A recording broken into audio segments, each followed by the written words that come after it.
있을까요? 정결 생활의 원칙 세 가지.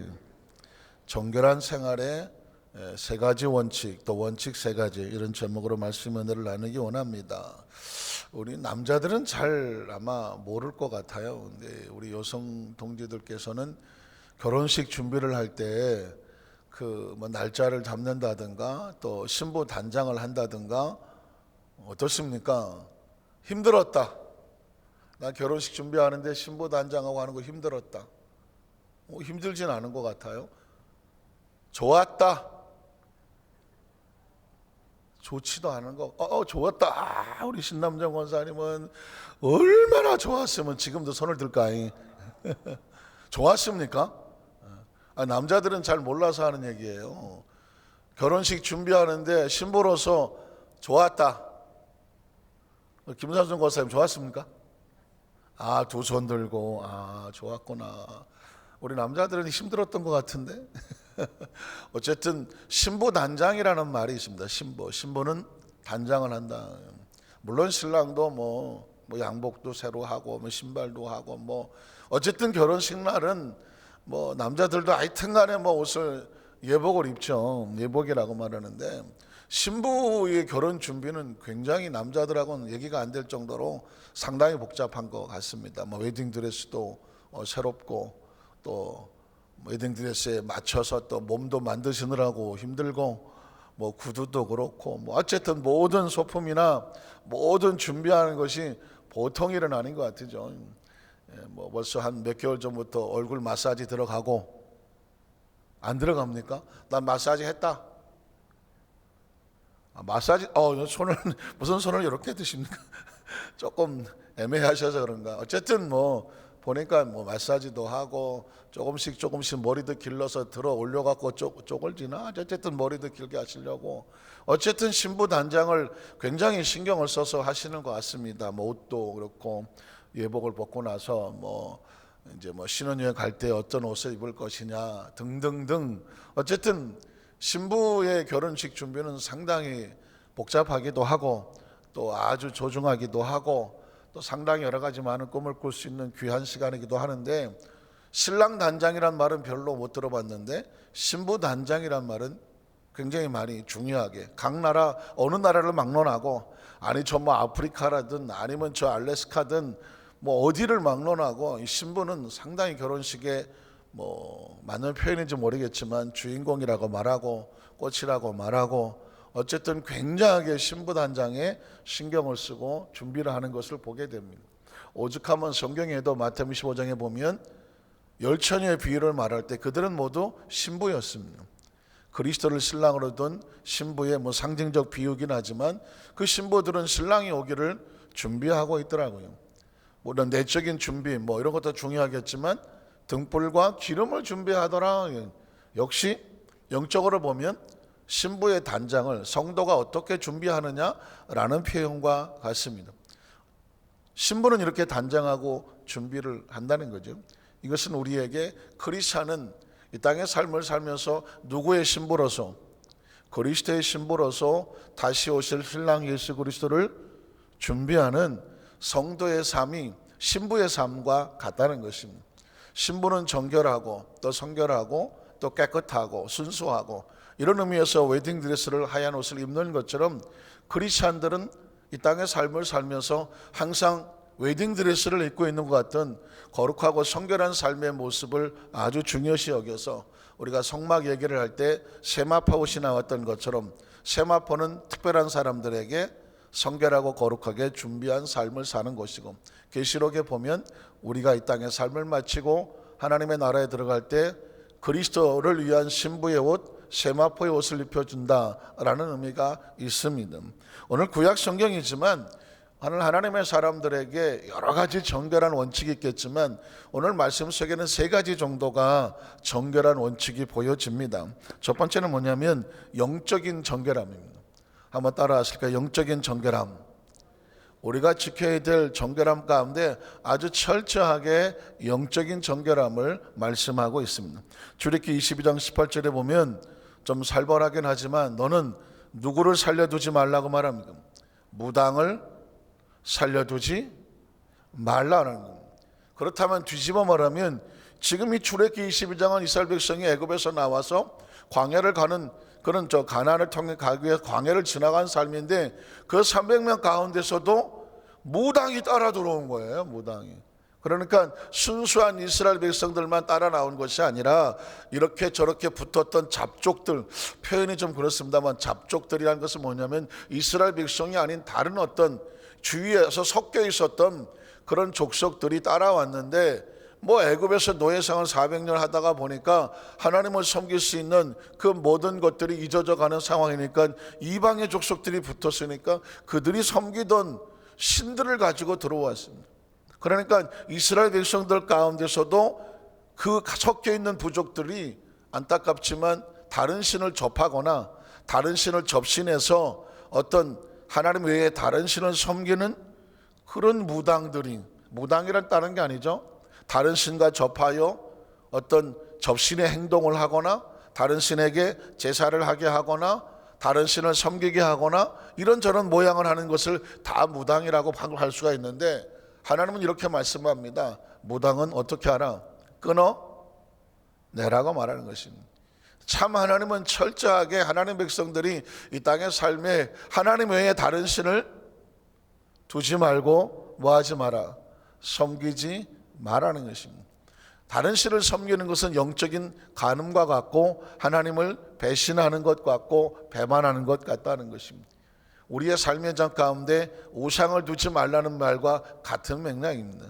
안타깝지만 크리스찬의 삶은 우상을 끊어낼까요? 무당을 끊어낼까요? 설마 우리가 뭐 무당하고 같이 지내겠어? 안타깝지만 그렇지 않습니다. 제가 늘 얘기하지만 이제 좀 얼마 안 있으면 정초 새 신년이 밝아오고 또 뭐 신정 구정 다가오는데 우리나라에 아주 오래된 통계입니다. 새해 점집을 찾아가는 사람이 1000만 명이 넘는다는 얘기입니다. 말이 그렇지 1000만 명이라는 게 이게 어마어마한 숫자 아닙니까? 이건 벌써 오래전 수치예요.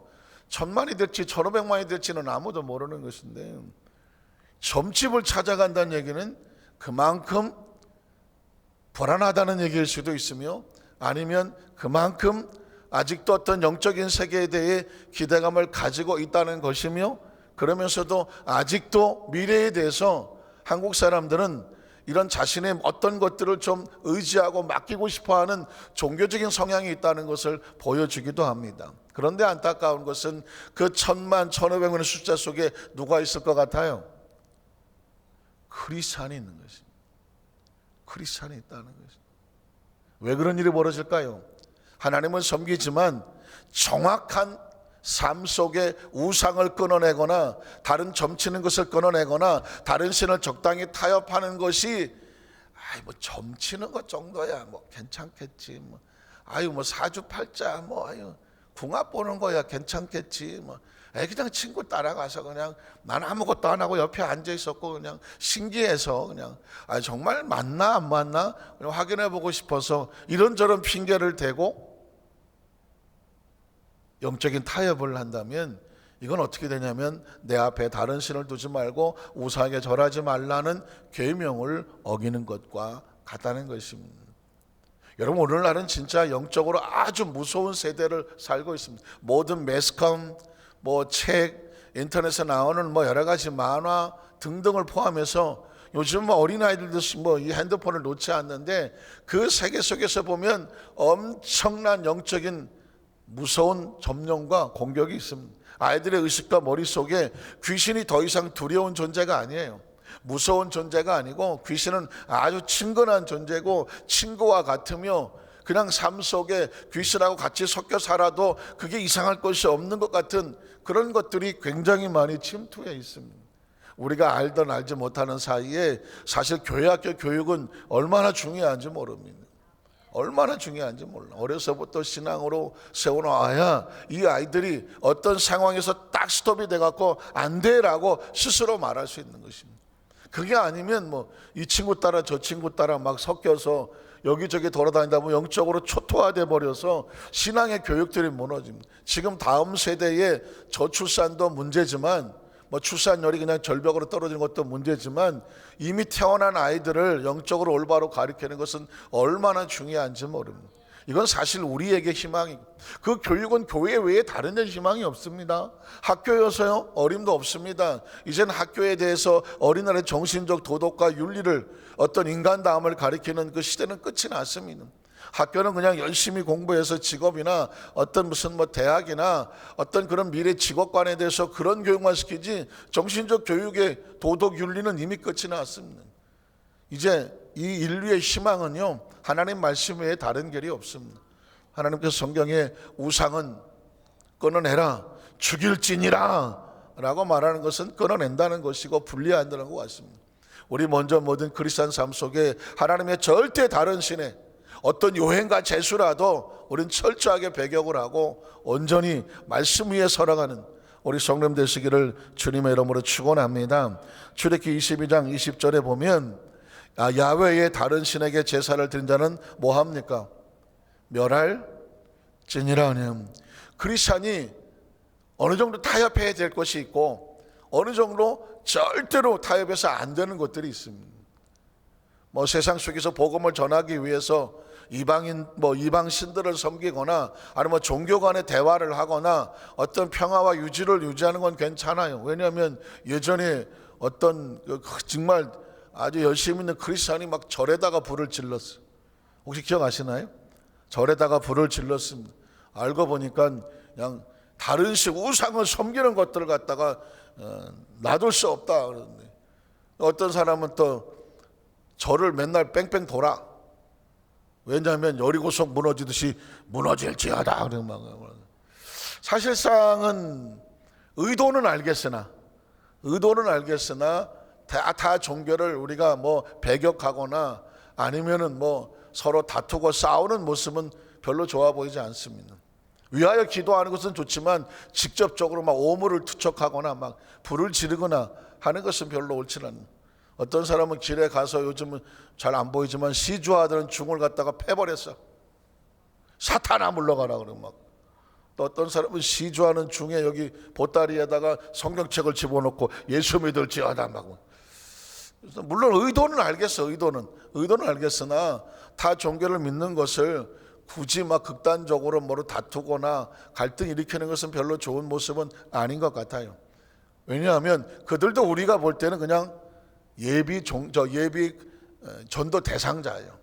전도 대상자로 바라봐야지, 하나님의 어떤 주님의 마음으로 불쌍하고 긍휼히 여기는 마음으로 기도하는 마음으로 해야지, 그들을 갖다가 공격하거나 배격하는 것은 옳지 않으나 내가 그들과 섞여서 그들 속에 끌려가는 것은 어떻게 단호하게 스톱을 시켜야 되고, 혹시라도 교회 안에나 신앙 안에 그런 어떤 잘못된 신을 섬기는 것이 들어와서 함께하는 것은 끊어낼지어다. 이게 바로 영적인 정결함을 지키는 것입니다. 두 번째는 뭐냐면 성적인 정결함을 지켜내야 되는 것입니다. 한번 따라 하실까요? 성적인 정결함을 항상 지켜야 합니다. 출애굽기 22장 19절에 보면 이런 이야기도 합니다. 무당은 반드시 죽일지어다 하노고 바로 태어난 단어가 뭐냐면 짐승과 행음하는 자는 반드시 죽일지어다. 이 이야기는 상당히 충격적인 이야기일 수가 있습니다. 어쩌면 이런 생각과 사고와 들어본 적도 없을 수도 있는 이야기입니다. 그런데 이미 출애굽기 시대는 뭐 수천 년 전의 사건인데, 그때 당시에서도 저 애굽의 아주 문란한 성적인 타락의 모습이 이스라엘 민족 사이에서도 뭐 400년을 살았으니까 5대 6대 이상을 살았으니까 거기에 안타깝지만 이런 성적으로 보면 거의 뭐 막바지에 이르는 타락한 생활이 있었는데, 이방인들이 섞여 들어와서 생긴 것인지 이스라엘 백성들 가운데 그들과 섞여 살다가 보니까 그런 문화가 들어온 것인지 모르겠지만, 뭐 여러분은 듣는 이 처음이겠지만은 짐승과 어떤 성적인 관계를 갖는 그런 어떤 생활이 있었다는 것이죠. 오죽하면 하나님께서 직접 짐승과 행음하는 자는 반드시 죽일지어다 라고 말할 정도로 아주 무서운 것입니다. 뭐 그쪽 세계에 대해서는 참 조심스럽지만 남녀 간에 하나님의 창조의 질서는 남자와 여자가 함께 만나서 한 가정을 이룬다. 이게 저 정상적인 창조의 질서입니다. 그런데 지금 뜬금없이 아주 수십 년 전에 유럽에서나 어디 뭐 술집에서나 들을 만한 그런 얘기들이 이제 막 현실화돼서 교회 안에서도 이 문제를 가지고 기도하는 세대가 됐는데, 인간이 타락을 하다 보면요, 이제는 이제 뭐 술집 맞아, 아니면 무슨 집당 촌 뭐 이런 데 가서 어떤 막 문화가 벌어지기 시작하다 보면 이게 남자와 남자, 여자와 여자의 동성애적인 문제가 튀어나오게 되거든요.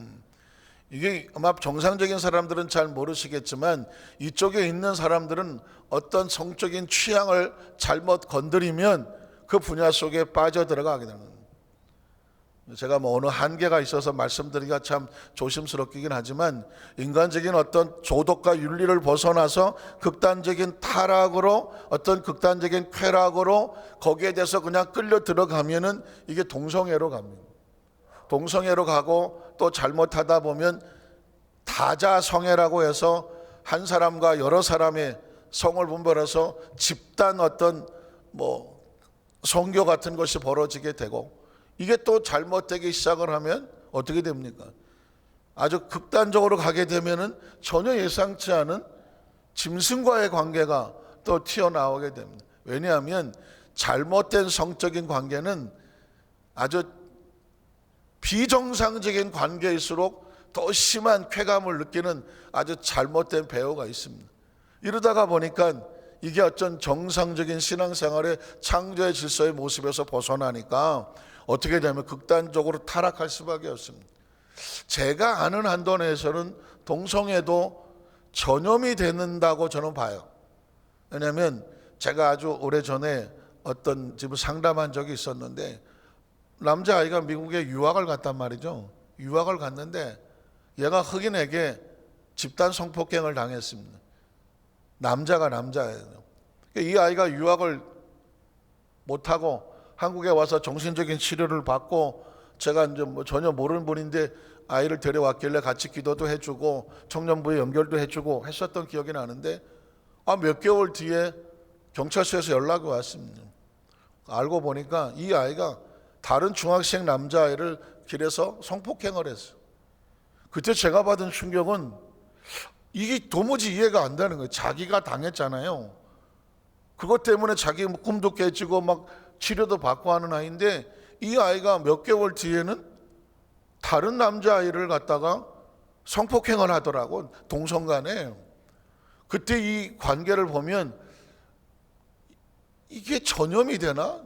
멀쩡하던 사람이 동성애 성폭행을 당했는데 폭행한 사람이 다른 남자를 폭행한다? 이건 도무지 이해가 안 가는 거예요.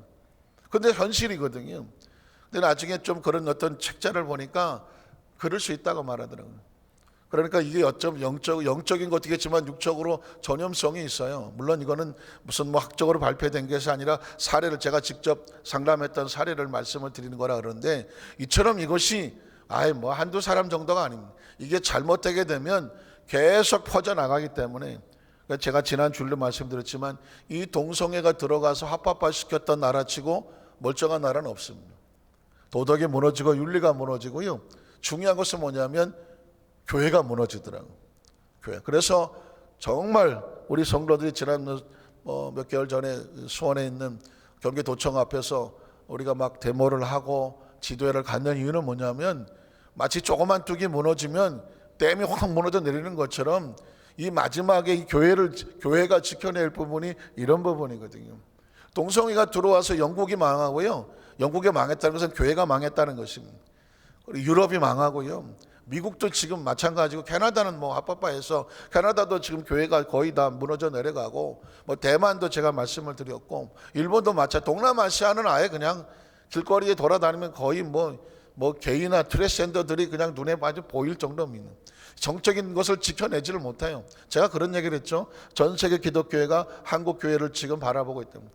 만약에 한국 교회가 이 동성애 합법화돼 이런 것을 정말 막아낼 수 있다고 하면 유일무이하게 오직 한국 기독교만 지켜내는 것입니다.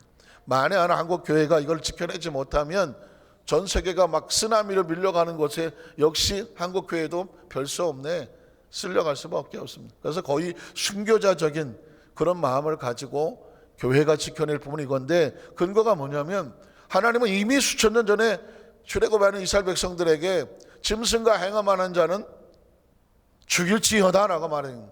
그 성적인 거룩함을 지켜내라는 것입니다. 로마 시대에서도 바울도 말하기를 너희가 욕심으로 끌려갔더니 결국은 육신의 소욕대로 하고 싶은 대로 한다 하고 벌써 동성애 이야기가 나왔고, 그들은 처벌을 받았다고 말씀하고 있습니다. 도덕적인 성결에 성적인 성결은 아주 중요한 것입니다. 마지막 세 번째로 이웃을 돌보는 사랑 실천의 삶입니다. 영적인 정결함, 성적인 정결함, 그리고 사랑에 대한 실천을 말하고 있습니다. 22장 21절로 23절에 보면 너는 이방 나그네를 압제하지 말며 그들을 학대하지 말라. 너희도 애굽 땅에서 나그네였음이라. 어쩌면 우리 안산은 이 말씀을 가슴에 잘 새기고 살아야 되는 시대를 살고 있는지 모릅니다. 지금 안산에 와 있는 외국인이죠. 우리나라 국적을 갖지 아니한 분들이 100나라가 넘는데, 100나라가 100여 개 국가에서 우리 안산에 거주하고 있는 외국인들이 8만 명이 넘습니다. 8만 명. 별로 안 놀라시는데, 안산의 인구가 한 70만 명 됩니다. 지금 70만 명. 그런데 한국 사람은 62만 명, 그리고 외국인이 8만 명입니다. 안 놀라가 걸수 없지. 그러니까 거의 10%가 넘는 사람들이 지금 안산에 같이 있고요. 요 앞에 어디 지나가다 보면 한국인가 외국인가 할 정도로 굉장히 다양한 얼굴의 모습들을 만날 수 있는데, 자, 어차피 성령에도 말하지 않습니까? 너희 중에 이방의 나그네들을 아주 소중히 여기라고 말씀하는 것처럼, 왜냐하면 그 시대에서도 다양한 민족들이 섞여 살았다는 것입니다. 이 시대에서 우리는 다양한 민족 섞여 살 때 우리가 어떻게 그들을 대해야 되느냐? 그들을 압제하거나 그들을 혹시라도 차별하거나 그들을 내서 아프게 하지 말라. 그래서 그 다음 절에 뭐라고 말하죠? 너는 과부나 고아도 해롭게 하지 말라. 저 답 넘어갈까요? 내가 만일 그들을 해롭게 함으로 그들이 내게 부르짖으면 내가 반드시 그 부르짖음을 들으리라. 사회적으로 약자와 같고 어려움과 같고 그런 처지에 있는 사람들에서 절대로 그들의 처지 때문에, 그들의 국적 때문에, 어떤 그들의 외모 때문에, 그들의 어떤 경제적인 모습 때문에 절대로 비하하거나 조롱하거나 차별하거나 손가락하지 말라. 왜? 너희도 옛날에는 나그네였다라는 것입니다. 사실 우리도 나그네 아닙니까? 천국에서 와서 이 땅에 나그네 삶을 살다가 결국 우리는 어디로 돌아갑니까?